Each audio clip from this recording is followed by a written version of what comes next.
కామారెడ్డి జిల్లా అటవీ శాఖ జాతీయ అటవీ అమరవీరుల సంస్మరణ దినోత్సవం సందర్భంగా కామారెడ్డి ఫారెస్ట్ నుంచి నిజాం సాగర్ చౌరస్తా కొత్త బస్టాండ్ మీదుగా రైల్వే కమాన్ బ్రిడ్జ్ పై పాత బస్టాండ్ నుంచి ఫారెస్ట్ ఆఫీస్ వరకు బైక్ ర్యాలీ నిర్వహించడం జరిగింది. ఈ సందర్భంగా కామారెడ్డి జిల్లా ఫారెస్ట్ కార్యాలయంలో రక్తదాన శిబిరంలో పాల్గొని 20 మంది రక్తదానం చేశారు. కామారెడ్డి జిల్లా ఫారెస్ట్ అధికారి బి నిఖిత మాట్లాడుతూ ప్రతి సంవత్సరం సెప్టెంబర్ 11న జాతీయ అటవీ అమరవీరుల సంస్మరణ దినోత్సవం జరుపుకుంటామని తెలిపారు.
సెలబ్రేట్ చేసుకుంటున్నాం.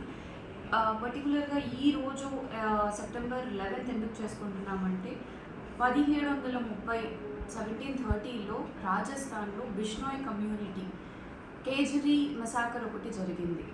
ఆ కమ్యూనిటీలో 363 మంది అక్కడ ఉన్న చెట్లని సంరక్షించడానికి వాళ్ళ ప్రాణ త్యాగాలు చేశారు.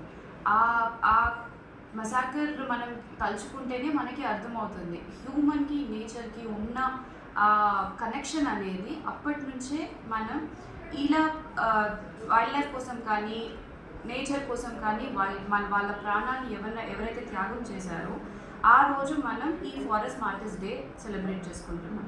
ఇన్ ద లైన్ ఆఫ్ డ్యూటీలో కూడా ఫారెస్ట్ డిపార్ట్మెంట్ నుంచి ఎందరో సెక్షన్ ఆఫీసర్స్ కానీ బీట్ ఆఫీసర్స్ కానీ రేంజ్ ఆఫీసర్స్ కానీ వాళ్ళ డ్యూటీ చేసే క్రమంలో ఎందరో ప్రాణంని కోల్పోయారు. రీసెంట్గా మన కొత్తగూడెంలో శ్రీనివాసరావు గారు రేంజ్ ఆఫీసర్ కూడా తన ప్రాణత్యాగం చేసి మరి అటవీ భూమిని సంరక్షించారు ఎంక్రోచర్స్ నుంచి గుర్తుకోయాల్సి నుంచి. సో ఇలాంటి ఒక సందర్భం వాళ్ళందరినీ గుర్తు చేసుకుంటూ మన ఫ్యూచర్ జనరేషన్స్ నుంచి మనం అడాప్ట్ చేసుకుంటున్నాం కాబట్టి ఈ నేచర్ని మనం సంరక్షించడానికి ఈ లైన్ ఆఫ్ డ్యూటీలో వాళ్ళందరినీ తలుచుకుంటూ ఈరోజు స్మరించుకుంటాం. ఫారెస్ట్ మార్టిస్ డే మనం కామారెడ్డి జిల్లాలో ఫారెస్ట్ ర్యాలీతో స్టార్ట్ చేసామండి.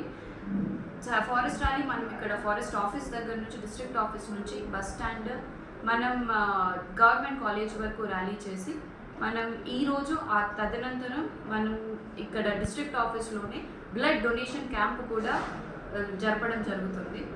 ఈరోజు మన ఫారెస్ట్ డిపార్ట్మెంట్ నుంచి ఎందరో వాలంటరీగా బ్లడ్ డొనేట్ చేస్తున్నారు.